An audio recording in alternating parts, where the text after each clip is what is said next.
Почитувани колеги, почитувана министерка, почитуван председател, се инспирирав за реплика од претходниот говор кога колешката спомна дигитализација, процес на дигитализација и овие неколку денови кога што го гледаме предлог законот, постојано размислувам за таа национална платформа, имено важните светски организации како Обединети нации, УНИЦЕФ, но и УНЕСКО, една од најважната организација која што ги обединува образованието, културата и науката, препорачуваат меѓу другото во овој период за надминување на ковид кризата, на ефектите во образованието во ковид кризата, е создавање на квалитетна национална платформа.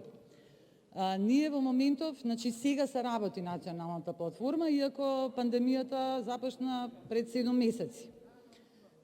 Исто така, истражувавме, нормално, мора да се истражи, ние настапуваме со факти, не настапуваме со реторика колку да помине времето.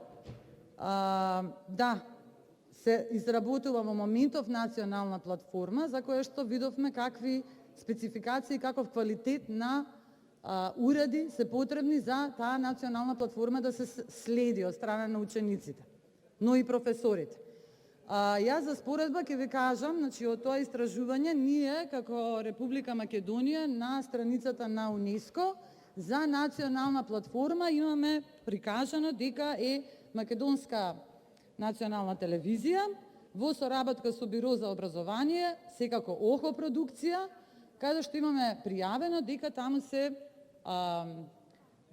презентираат, се емитуваат лекции. Знаеме дека тоа не беше така, ние се вративме на Бушава азбука.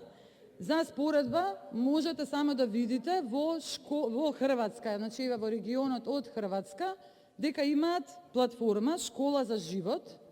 Можете, министерка, слободно сега на телефона да ја отворите, таа и на телефон се отвара, каде што се достапни сите.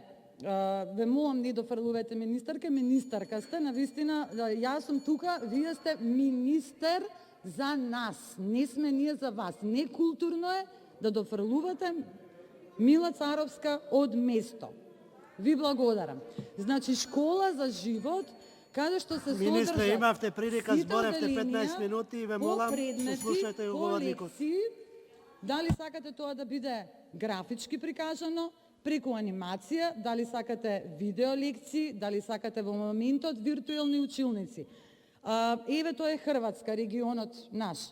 Подалеку ако отидеме, во земји кои што нели се смета дека сме на некое слично ниво, например Монголија, каде што има 16 ТВ канали на 3 јазици плюс знаковен јазик и има 3020 ТВ лекции и 206 книги електронски.